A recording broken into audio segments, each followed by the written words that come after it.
BA ಮೂರನೇ semester ವಿದ್ಯಾರ್ಥಿಗಳಿಗೆ 4ನೇ ಅವಧಿಯ ಉಪನ್ಯಾಸಕ್ಕೆ ಸ್ವಾಗತ. I welcome all the students of Bangalore North University for the 4th session of 3rd semester lecture series. So, in this Sociology of Mass Media and Communication, today I am going to discuss with you the topic types of communication, and part 1. In that I am going to discuss you in that part 1 topic only the types of communication. Now we are entering into that particular topic, which is ಸಂವಹನದ ಪ್ರಕಾರಗಳು ಅಂತ ಏನಿದೆ ಅದನ್ನು ನಾವಿಲ್ಲಿ ನೋಡೋಣ. ಮೊದಲನೇದಾಗಿ ಇದರಲ್ಲಿ ಈ ಅವಧಿಯಲ್ಲಿ ಏನೇನೆಲ್ಲ ಕವರ್ ಆಗಿದೆ ಅಂತಂದರೆ, ಮೊದಲನೇದಾಗಿ ನೀವು ನೋಡ್ಕೊಳ್ಬೇಕಾಗತ್ತೆ. ಮೊದಲನೇದಾಗಿ ಇಲ್ಲಿ ಏನು ಕವರ್ ಆಗುತ್ತೆ ಅಂತಂದರೆ, ಸಂವಹನದ ಪ್ರಕಾರಗಳು, ಔಪಚಾರಿಕ ಮತ್ತು ಅನೌಪಚಾರಿಕ ಸಂವಹನ, types of communication. In that 2 types of communication today I am going to teach you people, that is formal and informal. ಇಂದು 2 ರೀತಿಯಾದಂತಹ ಒಂದು ಸಂವಹನದ ಬಗ್ಗೆ ನಾನು ನಿಮಗೆ ಇಲ್ಲಿ ಉಪನ್ಯಾಸ ಕೊಡ್ತೀನಿ. ಬಹಳ ಈಸಿ ಇದೆ ಮತ್ತು ಅರ್ಥ ಮಾಡ್ಕೊಳ್ಳೋದು ಕೂಡ ಬಹಳ ಸುಲಭ ಇದೆ. ಅದನ್ನು ಅಷ್ಟೇ ಸುಲಲಿತವಾಗಿ ಸುಲಭ ಮಾಡಿ ನಿಮಗೆ ನಾನು ಹೇಳ್ಕೊಡ್ತೀನಿ. ಒಂದು ಔಪಚಾರಿಕ ಮತ್ತು ಅನೌಪಚಾರಿಕ. ಹಾಗಾಗಿ ಇದರ ಗುರಿ ಏನು ಇವತ್ತಿನ ಸೆಷನ್ದು ಅಂತಂದರೆ, ಇದರ ಪ್ರಕಾರಗಳನ್ನು ಗುರುತಿಸೋದೇ ಆಗಿದೆ. ಸರಿಯಪ್ಪ, ಹಾಗಾದರೆ ಸಂಘಟನೆಯ ಆಧಾರದ ಮೇಲೆ ಮತ್ತು ಸಾಂಸ್ಥಿಕ ರಚನೆಯ ಆಧಾರದ ಮೇಲೆ ಸಂವಹನವನ್ನು ವರ್ಗೀಕರಿಸಬಹುದು ನಾವಿಲ್ಲಿ. ಹೌದು, ಸಾಂಸ್ಥಿಕ ರಚನೆಯ ಆಧಾರದ ಮೇಲೆ, depending on the organisational structure, the communication can be classified into 2, that is formal and informal communication. ಔಪಚಾರಿಕ ಮತ್ತು ಸಂವಹನ ಮತ್ತು ಅನೌಪಚಾರಿಕ ಸಂವಹನ ಅಂತ ಇಲ್ಲಿನ ಒಂದು ಸಾಂಸ್ಥಿಕ ರಚನೆಯ ಮೇಲೆ ನಾವು ಇಲ್ಲಿ ಹೇಳ್ಬೋದು, ಒಂದು ಸಂಘಟನೆಯ ರಚನೆಯ ಆಧಾರದ ಮೇಲೆ. ಹಾಗಾದರೆ ಇಲ್ಲಿ ಮೊದಲನೇ ಪ್ರಕಾರವನ್ನು ನಾವಿಲ್ಲಿ ನೋಡೋಣ.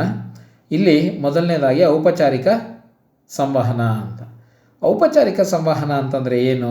ಹೆಸರೇ ಸೂಚಿಸುವ ಹಾಗೆ ಸಂಘಟನೆಯಲ್ಲಿ ಔಪಚಾರಿಕತೆ ಅಂತ ಇರುತ್ತೆ. ಔಪಚಾರಿಕತೆ ಅಂದರೆ ಪ್ರತಿಯೊಂದಕ್ಕೂ ಲಿಖಿತ ರೂಪದ ನಿಯಮಗಳಿರುತ್ತೆ. ಹಾಗೆಯೇ ಒಬ್ಬರು ಮತ್ತೊಬ್ಬರಿಗೆ ಅಧೀನರಾಗಿರುತ್ತಾರೆ. ಹಾಗೂ ಇಲ್ಲಿ ಅಧಿಕಾರಶಾಹಿ ಅನ್ನೋದು ಹೆಚ್ಚಿನ ಒಂದು ಸಂಘಟನೆಗಳಲ್ಲಿ ಕೆಲಸ ಮಾಡ್ತಾ ಇರುತ್ತೆ. ಹಾಗಾಗಿ it has the official communication with official backup. ಹೌದು, ಇದು ಅಧಿಕೃತ ಒಂದು ಅಧಿಕಾರಿ ವರ್ಗದೊಂದಿಗೆ ಮತ್ತು ಅಲ್ಲಿರ್ತಕ್ಕಂಥ ಒಂದು ಸಿಬ್ಬಂದಿಯ ಒಡನಾಟದೊಂದಿಗೆ ಇದು ರಚಿತವಾಗಿರುತ್ತದೆ. ಸಿಬ್ಬಂದಿಯ ಒಡನಾಟ ಅಂತಂದರೆ ಅದು ಮತ್ತೆ ಔಪಚಾರಿಕ ರೀತಿಯ ಸ್ವರೂಪದ ಒಂದು ಒಡನಾಟವಾಗಿರುತ್ತದೆ. ಇದನ್ನು ಸಾಂಸ್ಥಿಕ ನಿಯಮಗಳಿಂದ ನಿರ್ಧರಿಸಲಾಗುತ್ತದೆ. ಇಲ್ಲಿ ನಿಯಮಾವಳಿಗಳು ಏನಾಗಿರುತ್ತೆ ಅಂತಂದರೆ, ಪ್ರತಿಯೊಂದು ಸಹ ಒಂದು ರೂಲ್ಸ್ ಅಂತ ನಾವೇನು ಹೇಳ್ತೀವಿ, ಆ ರೂಲ್ಸ್ನ ಆಧಾರದ ಮೇಲೆ ಇಲ್ಲಿ ಇದು ಕೆಲಸ ಮಾಡ್ತಾ ಇರುತ್ತೆ. ಇಲ್ಲಿ ಯಾರಿಗೂ ಕೂಡ ಅನೌಪಚಾರಿಕವಾಗಿ ಜವಾಬ್ದಾರರಾಗಿರುವುದಿಲ್ಲ, ಔಪಚಾರಿಕವಾಗಿಯೇ ಜವಾಬ್ದಾರರಾಗಿರುತ್ತಾರೆ. It is determined by the institutional norms or institutionalised norms. ಸಾಂಸ್ಥಿಕ ನಿಯಮಗಳು ಅಂದರೆ ಯಾವುದು ಅಂತಂದರೆ, ಕಾನೂನು, ಸೇವಾ ನಿಯಮಾವಳಿಗಳು, ಹಾಗೆಯೇ ನೌಕರ ನಿಯಮಗಳು, ಅರ್ಥ ಆಗ್ತಾ ಇದೆಯಲ್ವಾ, ಕಾರ್ಮಿಕರ ಕಟ್ಟಪ್ಪಣೆಗಳು, ಕಾರ್ಮಿಕರ ನೀತಿಗಳು. ಹೀಗೆ ಇದನ್ನು ನಾವು ಉದಾಹರಣೆಯನ್ನು ಕೊಡ್ತೀವಿ. we can say that what are the institutionalized norms here, that we have to know. Some of the examples of institutionalized norms are that has been done under the framework of legal purview, and it has legal framework such as labor laws, and you have service rules to determine the seniority and protection of the service, and you have the wage related rules and regulations. You have hierarchy in the authority. That hierarchy is backed by the authority. The hierarchy is backed by authority. ಅಂದರೆ ಇಲ್ಲಿರ್ತಕ್ಕಂಥ ಅಧಿಕಾರ ಮತ್ತು ಇಲ್ಲಿರ್ತಕ್ಕಂಥ ವಿಚಾರಗಳು ಸ್ತರವಿನ್ಯಾಸದಿಂದ ಕೂಡಿರುತ್ತದೆ. Stratified, it has been stratified after a person to a person. ಒಂದು ಸ್ತರದ ಮತ್ತೊಂದು ಸ್ತರಕ್ಕೆ ಏನಾಗಿರುತ್ತೆ ಅಂತಂದರೆ, ಅದು ಮೇಲಿಂದ ಕೆಳಗಿರೋವರೆಗೂ ಅಧಿಕಾರಶಾಹಿ ಅಂತ ಇರುತ್ತೆ. It also works on chain of command. ಅಂದರೆ ಇಲ್ಲಿ ಒಬ್ಬರಿಂದ ಒಬ್ಬರಿಗೆ ಮಾಹಿತಿ ರವಾನೆ ಆಗೋ ಕೂಡ ಅದೇನಾಗುತ್ತೆ ಅಂತಂದರೆ ಅಫಿಷಿಯಲ್ ಮಾಹಿತಿಗಳು ಮಾತ್ರ ರವಾನೆ ಆಗ್ತಾ ಇರುತ್ತೆ. ಇದು ಈ ಒಂದು ಸಂವಹನದ ಒಂದು ಪ್ರಮುಖವಾಗಿರ್ತಕ್ಕಂಥ ವಿಚಾರವಾಗಿದೆ. ಇದು ಔಪಚಾರಿಕತೆಯ ನಿಯಮಗಳು ಕಾರ್ಯವಿಧಾನಗಳೊಂದಿಗೆ ಸಂಪರ್ಕ ಹೊಂದಿದೆ. It is link to formalities, rules and procedures. It is transmitted by the virtue of one's status and placement in the organisation. ಒಂದು ಸಂಘಟನೆಯಲ್ಲಿ, ಒಂದು ಔಪಚಾರಿಕ ಸಂಘಟನೆಯಲ್ಲಿ ಒಬ್ಬನ ಒಂದು ಅಂತಸ್ತು, ಒಬ್ಬನ ಒಂದು ಸ್ಥಾನಮಾನ ಆ ಒಂದು ಸಂಘಟನೆಯ ಒಂದು ಸ್ಥಿತಿಗತಿಯ ಮೇಲೆ ಅವಲಂಬಿತವಾಗಿರುತ್ತದೆ. ಸೊ ಹಾಗಾಗಿ ಏನಾಗುತ್ತೆ ಅಂತಂದರೆ ಒಬ್ಬರ ಸ್ಥಿತಿ ಮತ್ತು ಸಂಘಟನೆಯಲ್ಲಿ ಅದು ನಿಯೋಜನೆಯಿಂದ ಇದು ಮಾತ್ರ ಏನಾಗುತ್ತೆ ಅಂದರೆ ಹರಡೋದಕ್ಕೆ ಅದು ಪ್ರಾರಂಭವಾಗುತ್ತದೆ. ಇದು ಹರಡಿದಾಗ ಏನಾಗುತ್ತೆ ಅಂತಂದರೆ ಒಬ್ಬರು ಯಾವ ರೀತಿಯಾದಂತಹ ಒಂದು ಕೆಲಸಗಳನ್ನು ಮಾಡಬೇಕು, ಇಲ್ಲಿ ಕಾರ್ಯಭಾರಗಳು ಒಬ್ಬರಿಂದ ಮತ್ತೊಬ್ಬರಿಗೆ ಯಾವ ರೀತಿ ಡಿವೈಡ್ ಮಾಡಲಾಗಿರುತ್ತದೆ ಅಂತಂದರೆ ವಿಭಜನೆಗೊಂಡಿರುತ್ತದೆ, ಶ್ರಮ ವಿಭಜನೆಗೊಂಡಿರುತ್ತದೆ. ಒಬ್ಬೊಬ್ಬರು ಯಾವ್ಯಾವ ರೀತಿಯಾಗಿರ್ತಕ್ಕಂಥ ಜವಾಬ್ದಾರಿಗಳನ್ನು ಮಾಡಬೇಕಾಗತ್ತೆ, ಆ ಜವಾಬ್ದಾರಿ ನಿರ್ವಹಿಸಿದಲ್ಲಿ ಬರ್ತಕ್ಕಂಥ ತೊಡಕುಗಳನ್ನು ಯಾವ ರೀತಿ ನಿವಾರಣೆ ಮಾಡಿಕೊಳ್ಬೇಕು, ಮತ್ತು ಈ ಒಂದು ಔಪಚಾರಿಕವಾಗಿರ್ತಕ್ಕಂಥ ಒಂದು ಕಮ್ಯುನಿಕೇಷನ್, ಸಂವಹನ ಅಂತಕ್ಕಂಥದ್ದು, ಈ ಔಪಚಾರಿಕ ಸಂವಹನ ಅನ್ನೋದು ಪ್ರಮುಖವಾಗಿ ಆ ಒಂದು ಸಂಘಟನೆಗೆ ಸಂಬಂಧಪಟ್ಟಂತಹ ವಿಚಾರಗಳು ಮಾತ್ರ ಇಲ್ಲಿ ಸೀಮಿತವಾಗಿರುತ್ತದೆ ಹೊರತು ಆ ಸಂಘಟನೆಯಿಂದ ಹೊರಗಡೆಗೆ ಬೇಕಾಗಿರ್ತಕ್ಕಂಥ ಅನೌಪಚಾರಿಕ ವಿಚಾರಗಳಿಗೆ ಇಲ್ಲಿ ಜಾಗ ಇರೋದಿಲ್ಲ. ಸೊ ಹಾಗಾಗಿ ಇದನ್ನು ನಾವೇನಂತ ಕರಿತೀವಿ, any official strategy or any official communication can be termed as formal communication. And at the same time we can see that there is another type of communication, that is informal communication. ಅಂದರೆ ಔಪಚಾರಿಕ ಸಂವಹನ ಎಷ್ಟು ಪ್ರಾಮುಖ್ಯತೆ ಇದೆಯೋ ಈ ಸಮಾಜದಲ್ಲಿ, ಅನೌಪಚಾರಿಕ ಒಂದು ಸಂವಹನಕ್ಕೂ ಸಹ ಅಷ್ಟೇ ರೀತಿಯಾದಂತಹ ಒಂದು ಇಂಪಾರ್ಟೆನ್ಸ್ ಇದೆ, ಪ್ರಾಮುಖ್ಯತೆ ಇದೆ. ಯಾಕೆ ಅಂತಂದರೆ ಪ್ರತಿಯೊಂದು ಸಹ ರೂಲ್ಸ್ ಆ್ಯಂಡ್ ರೆಗ್ಯುಲೇಷನ್ಸಲ್ಲೂ ನೋಡೋದಕ್ಕಾಗೋದಿಲ್ಲ. ಹಲವಾರು ನಮಗೆ ಸ್ನೇಹ ಬೇಕಾಗಿರುತ್ತೆ, ನಮಗೆ ಒಡನಾಟ ಬೇಕಾಗಿರುತ್ತೆ, ನಮಗೆ ಒಂದು ನೆರೆಹೊರೆ ಬೇಕಾಗಿರುತ್ತದೆ, ನಮಗೆ ಒಂದು ಏನು ಹೇಳ್ತೀನಲ್ವ, ಈ ಸಾಮಾಜಿಕವಾಗಿ ನಮಗೆ ಬಹಳ ಇನ್ಫಾರ್ಮಲ್ ಆಗಿ ಅನೌಪಚಾರಿಕವಾಗಿರ್ತಕ್ಕಂಥ ಗೆಳೆಯರ ಬಳಗ ಬೇಕಾಗಿರುತ್ತೆ, ಕುಟುಂಬ ಬೇಕಾಗಿರುತ್ತೆ. ಇವೆಲ್ಲವೂ ಕೂಡ ಇವ್ರ ಮಧ್ಯೆ ನಡೆಯತಕ್ಕಂಥ ಎಲ್ಲ ಸಂವಹನವನ್ನು ನಾವೇನಂತ ಕರಿತೀವಿ, ಅನೌಪಚಾರಿಕ ಸಂವಹನ ಅಂತ ಕರಿತೀವಿ. ಆದರೆ ಇಲ್ಲಿ ಮತ್ತೊಂದು ವಿಶೇಷ ನಾವು ಗಮನಿಸಬೇಕಾಗಿರೋದು ಏನು ಅಂತಂದರೆ, ಎಲ್ಲ ಅನೌಪಚಾರಿಕ ಅಥವಾ ಅತಿ ಹೆಚ್ಚು ಅನೌಪಚಾರಿಕ ಸಂವಹನಗಳು ಔಪಚಾರಿಕ ಸಂವಹನದ ಒಂದು ಭಾಗವಾಗಿರುತ್ತದೆ ಅನ್ನೋದನ್ನು ನಾವು ಅರ್ಥ ಮಾಡ್ಕೊಳ್ಬೇಕು. See here, the informal organisation is a part of formal organisation. That is the speciality of informal organisation. All the rules and regulations and all the legal matters cannot guide the person in his daily social life. And apart from formal things, he has lot of informal things, that chatting with the friends, he need a companionship, he need a entertainment, he needs a family, he needs his own informal group such as a peer group, and all these discussions within these particular groups happens is considered as the informal communication, where it is not bounded by any rules. Most of the time it is bounded by love and affection and comradeship or companionship of the friendship, in the friendship, that's it.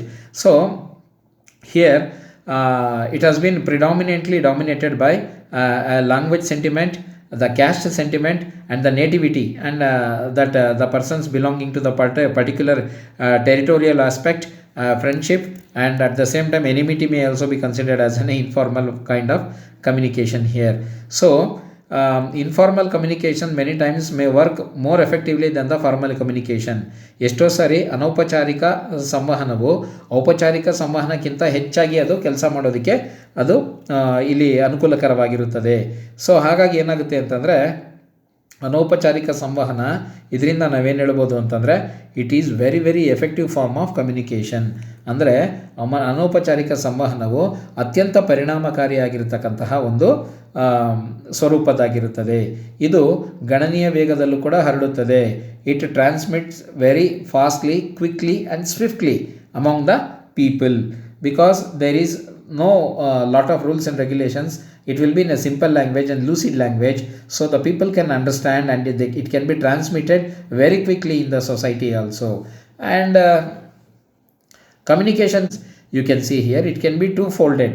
ಅಂದರೆ ಎರಡು ಹಂತದ ಅಥವಾ ಎರಡು ರೀತಿಯಾಗಿರ್ತಕ್ಕಂತಹ ಒಂದು ಸಂವಹನದ ಪ್ರಕಾರಗಳನ್ನು ನಾವಿಲ್ಲಿ ನೋಡ್ಬೋದು. ಒಂದು ಮೌಖಿಕ, ಮತ್ತೊಂದು ಲಿಖಿತ. There are two folded communication, that is verbal and written communication. First, let us see the verbal communication, related to the verbal communication or oral communication. ಇದನ್ನು ನಾವು ಮೌಖಿಕ ಸಂವಹನ ಅಂತ ಸಹ ಕರಿಬಹುದು. ಸೊ ಮೌಖಿಕ ಸಂವಹನ ಅಂತಂದರೆ ಇದು ಅತ್ಯಂತ ಸಾಮಾನ್ಯವಾಗಿರ್ತಕ್ಕಂಥ ಸಂವಹನ. It is very common form of communication, and in the process of socialisation we learn how to speak, and we identify the language, we identify the accent, we identify the slangs of that particular language, how to do the usage of that particular language, and by trying on the trial and error basis we inculcate the language into our personality slowly and steadily, and that way of learning the language becomes a continuous process, because socialization itself is a continuous process. Here in this communication we keep on improving, we keep on upgrading our communication skills day to day and year by year, and by upgrading the skills in communication and by inculcating the new words and new dialects also comes to the help of the people here. ಅಂದರೆ ಇಲ್ಲಿ ಸಂವಹನ ಅನ್ನೋದು ಮೌಖಿಕ ಮತ್ತು ಲಿಖಿತ ಅಂತ ನಾವು ಹೇಳಿದ್ದೀವಿ. ಮೌಖಿಕ ಸಂವಹನದಲ್ಲಿ ಇದು ಅತ್ಯಂತ ಹಳೆಯದಾದಂತಹ ಮತ್ತು ಬಹಳ ವ್ಯಾಪಕವಾಗಿ ಇರತಕ್ಕಂತಹ ಒಂದು ಸಂವಹನವಾಗಿದೆ. ಇಲ್ಲಿ ಈ ಸಂವಹನ ಅನೇಕ ಜನರನ್ನು ತನ್ನತ್ತ ಸೆಳೆದುಕೊಳ್ಳುತ್ತೆ. ಹಾಗೆಯೇ ಈ ಸಂವಹನವನ್ನು ಮಾಡುವುದು ಅತ್ಯಂತ ಕಷ್ಟಕರವಾದ ಕೆಲಸವೇನಲ್ಲ. ಯಾಕೆ ಅಂತಂದರೆ ಸಾಮಾಜೀಕರಣ ಪ್ರಕ್ರಿಯೆಯಲ್ಲಿ ಮಾನವನಿಗೆ ಮನೆಯಲ್ಲಿ ಅಂದರೆ ಕುಟುಂಬದಲ್ಲಿಯೇ ಏನಾಗುತ್ತೆ ಅಂತಂದರೆ ಅವನಿಗೆ ಮೊದಲಿಗೆ ಮಾತನಾಡೋದಕ್ಕೆ ಅವನು ಕಲಿತಾನೆ. ಆ ಮಾತನಾಡಲು ಕಲಿತಾಗ ಅವನು ಏನು ಮಾಡ್ತಾನೆ ಅಂತಂದರೆ ಅವನು ಮೌಖಿಕ ಸಂವಹನದ ಮುಖಾಂತರವೇ ಇದನ್ನು ಮಾಡ್ಕೊಂಡು ಹೋಗ್ತಾ ಇರ್ತಾನೆ. ಅಲ್ಲಿ ಅನೇಕ ತಪ್ಪುಗಳನ್ನು ಮಾತಾಡಿ ಭಾಷೆಗಳನ್ನು ಸರಿಯಾಗಿ ಬಳಸ್ದಿರ ಮತ್ತು ಭಾಷಾ ಶುದ್ಧತೆ ಇಲ್ದಿರ ತೊದಲು ನುಡಿಗಳಿಂದ ಅವನು ಮೊದಲುಗೊಂಡು ನಂತರ ಭಾಷೆಯಲ್ಲಿ ಪ್ರಬುದ್ಧತೆಯನ್ನು ಸಾಧಿಸುತ್ತಾ ಅವನೇನು ಮಾಡ್ತಾನೆ ಅಂತಂದರೆ ಅವನು ಮೌಖಿಕ ಸಂವಹನವನ್ನು ಉನ್ನತೀಕರಣಗೊಳಿಸ್ಕೊಂಡು ಅವನ ಒಂದು ಟ್ಯಾಲೆಂಟ್ನ ಒಂದು ಭಾಗವಾಗಿ ಮಾಡ್ಕೊತಾನೆ. ಅವನ ಬುದ್ಧಿಶಕ್ತಿಯ ಒಂದು ಭಾಗವನ್ನಾಗಿ ಮಾಡಿಕೊಂಡು ಅವನು ಭಾಷೆಯ ಬಳಕೆಯನ್ನು ಇನ್ನು ಉನ್ನತ ಸ್ಥಾನಕ್ಕೆ ವರ್ಷದಿಂದ ವರ್ಷಕ್ಕೆ ಅದನ್ನು ತಗೊಂಡು ಹೋಗ್ತಾ ಇರ್ತಾನೆ. ಸೊ ಹಾಗಾಗಿ ಇಲ್ಲಿ ಸಂವಹನ ಅಂತಕ್ಕಂಥದ್ದನ್ನು ಎರಡು ಭಾಗಗಳಾಗಿ ನಾವಿಲ್ಲಿ ನೋಡಿದ್ದೀವಿ. ಇಲ್ಲಿ ಫೋನ್, ಟೆಲಿವಿಷನ್, ರೇಡಿಯೋ, ಸಂದರ್ಶನ, ಸಭೆ ಮುಂತಾದ ಸಂವಹನ ಸಾಧನಗಳ ಸಹಾಯದಿಂದ ಇದು ನೇರ, ಮುಖಾಮುಖಿ ಅಥವಾ ಪರೋಕ್ಷವಾಗಿರಬಹುದು. ಪರೋಕ್ಷ ಅಂತಂದರೆ ಇಂಡೈರೆಕ್ಟ್. ಇಲ್ಲಿ ಮುಖಾಮುಖಿಯಾಗಿರಬೇಕಾದ ಅವಶ್ಯಕತೆ ಏನಿಲ್ಲ.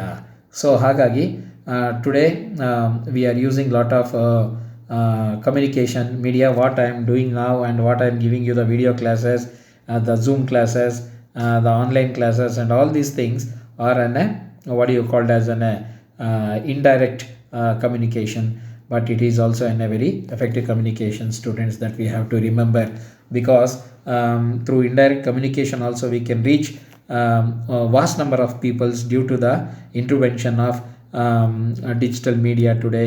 And thanks to the digital media technology, that it had made many people to come under its umbrella, and making the people to have enlightenment of the knowledge as such. And ಅದಾದ ನಂತರ ನಾವು ಇಲ್ಲಿ ನೋಡಬೇಕಾಗಿರೋದು ಮುಂದುವರೆದ ಭಾಗದಲ್ಲಿ ಅಂದರೆ oral communication is indispensable part of teachers, lawyers, politicians, administrators, business executives in particular. So ಹಾಗಾಗಿ ಶಿಕ್ಷಕರು, ವಕೀಲರು, ರಾಜಕಾರಣಿಗಳು, ನಿರ್ವಾಹಕರು, ವ್ಯಾಪಾರ ಕಾರ್ಯನಿರ್ವಾಹಕರಿಗೆ ಮೌಖಿಕ ಸಂವಹನ ಅನಿವಾರ್ಯವಾಗಿದೆ.